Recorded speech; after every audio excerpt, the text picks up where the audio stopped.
What's up and good morning, everybody. This is Al, and welcome to my channel. This is just my thoughts with Alex, and basically, I'll be talking about topics that come across the mind, and I just give my thoughts, give my opinions on it. And if you agree with it, when you run across something I'm talking about it, leave a comment or you can hit the like button. You can also subscribe. So appreciate anything that comes from it. In this one right here, this is something that I used to do. As early as 2021 and as late as 2025. I used to be in the gig delivery game, and it was a side hustle that I had jumped in at the right amount of time, at the right time, and it was paying well. So basically, I used the service to take care of personal goals, some needs that I felt would make me comfortable in my home. So the money that we made was perfect. We were making hundreds within hours, making these deliveries for these gig apps. So we're talking about Uber Eats. Some people use DoorDash. Grubhub is what I had. So I had Uber Eats, Grubhub, and an app down here called Favor. Now I ran those three, but also had DoorDash, and I kind of peeped DoorDash in the beginning, and I didn't like where it was going. So basically, within a month, I just canceled the app altogether, took it off my phone. I didn't care about the commercials. I didn't. I just wasn't feeling them. It was just something about them that was shady, and I think and feel that I'm right. That what I felt about them compared to Uber Eats, compared to Grubhub, I felt more comfortable with them. So basically, I canceled out DoorDash. But here's my thought for 2026 on what I feel about the gig game now. Now, mind you, I stopped altogether. I don't cut the apps on. I don't use them. I don't have anything delivered to me. I've never used them for delivery. But I still think for opportunity to keep you sustained, right? If you're going through a situation, then the gig apps is not a bad choice, right? If you are in a market where you can make deliveries and still make some money to recoup bills, if you need extra cash, if your kids need something, right? You don't have to take out a loan. You don't have to use a credit card. You could just use the apps. If your market allows you that freedom and that opportunity to be able to make deliveries in that area and people take care of you.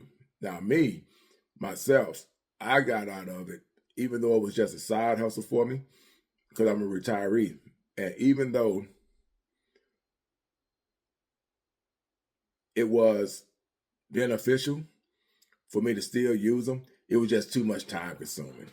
I just couldn't keep up with the time because I found myself having more no's than yeses. And that on a daily scale will start weighing on you, right? If you go out every day and it's going to be the same type of situation, for the most part, you're going to feel some type of way. You're going to feel like, why am I wasting my time with this? So I decided to let it go. But it doesn't mean you have to if you don't have anything else going on as a side hustle. It's not bad. Like I said, if I was just, where you say you blinded to doing things, and if the gig delivery game was something that I got used to and it was the only side hustle I ever known, then yeah, it's going to make me feel that this is what I like doing, and I'm going to keep doing it, right? Because I don't know any better. I just don't. So I'm stuck with it. But I always, depending on where I was at, right, where I was stationary at, I always found a way to make side hustles work for me, to keep me afloat, to keep extra money coming in, income after you get done paying your bills and all that. And you, instead of having that woe with me mentality, hey, go out and get yourself going, right? That is the way you do it.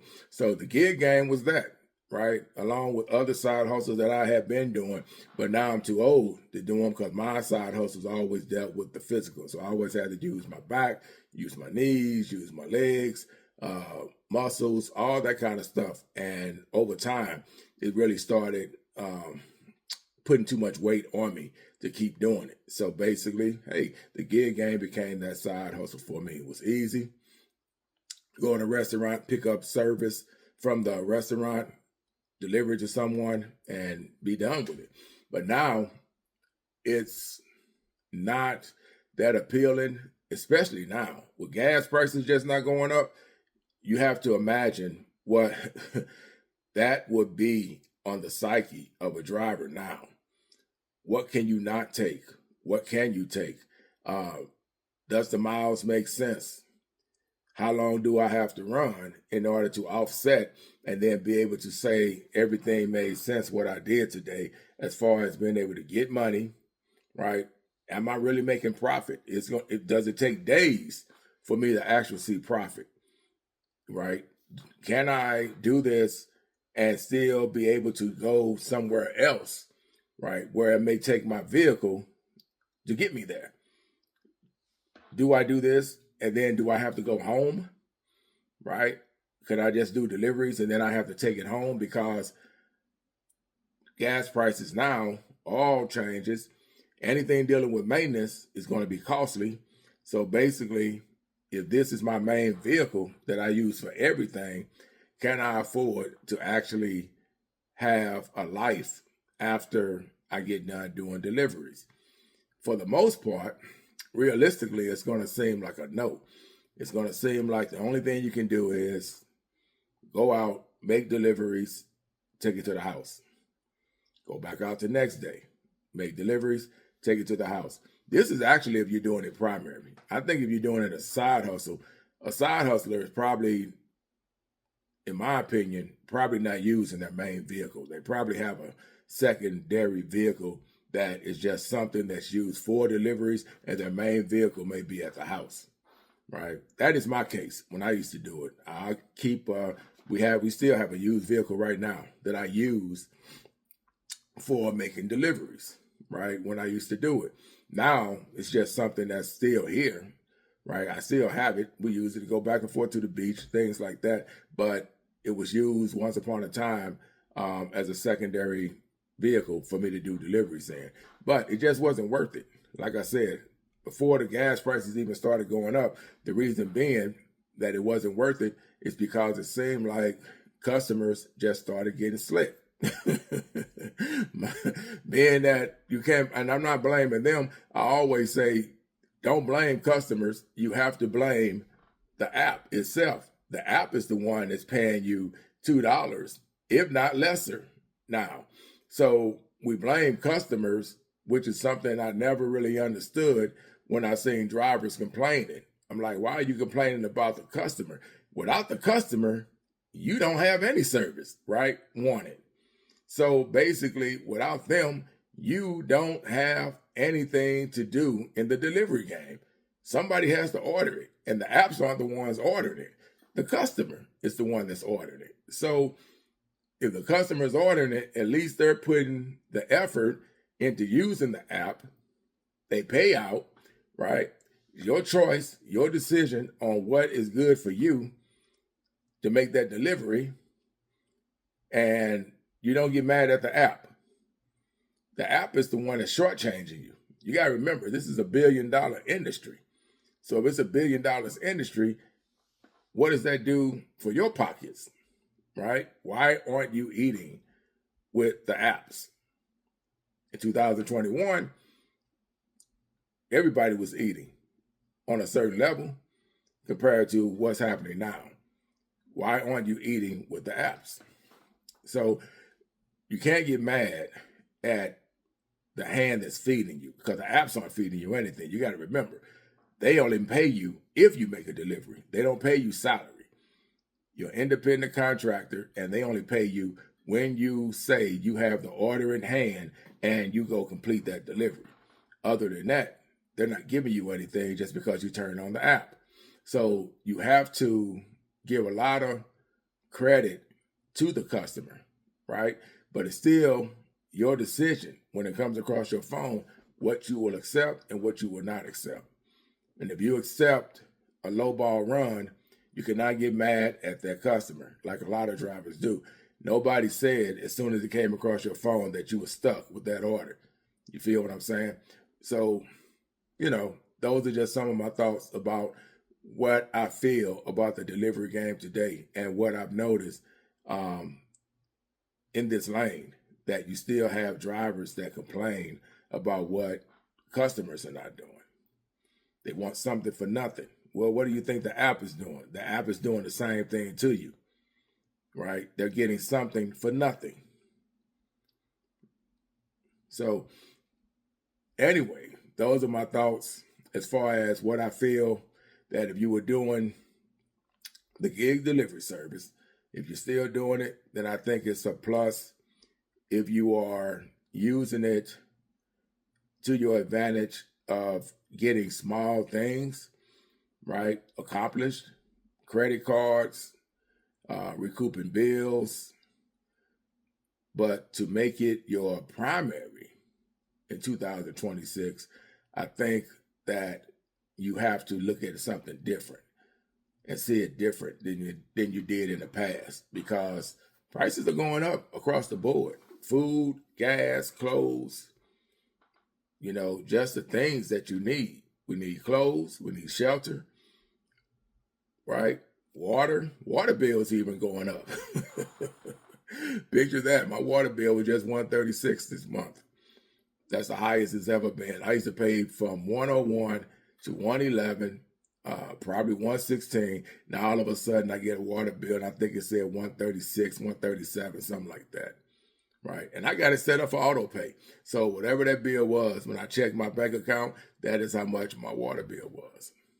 So everything across the board now is going up. And the gig delivery game is paying the price for that same situation, where it doesn't look like it's going to be beneficial. To me, you look like you are. If you are in a situation like myself, it almost makes it comfortable for me. And I wish I had this type of mentality, but I don't. I wish I had the type of mentality where I could actually sit my butt down. I always feel I got to be somewhere, right? So it's hard for me. I'm just not at that age yet.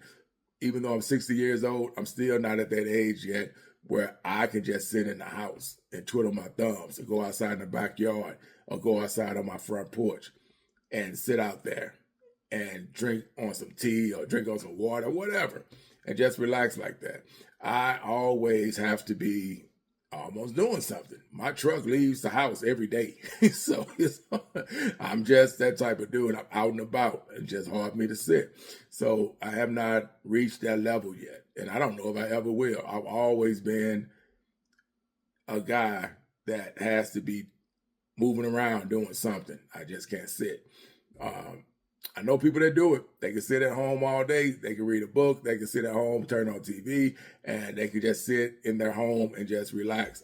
I just can't do it. So I'm a poker player too. So that's another thing. I've always been doing that, playing sports and all that kind of stuff. So I'm mobile. I've always been a mobile person.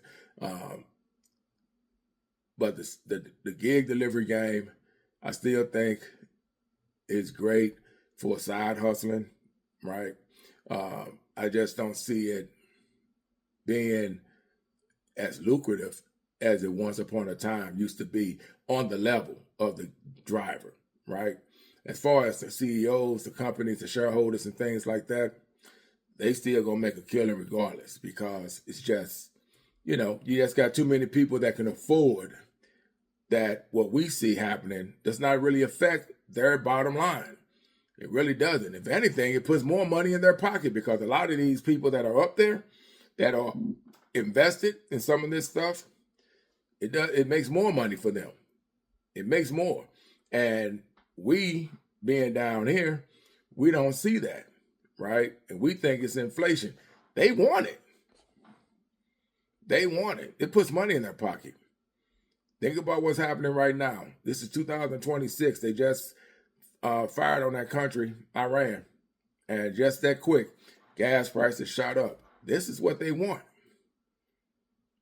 It's going to line their pockets in the long run. And we are going to pay for it in the long run. It's nothing new, right? You go back to 2008. Gas ain't the first time gas prices ever been that high, right? Not the first time.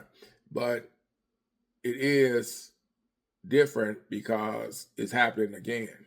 So in the gig game, you are responsible for everything that you do.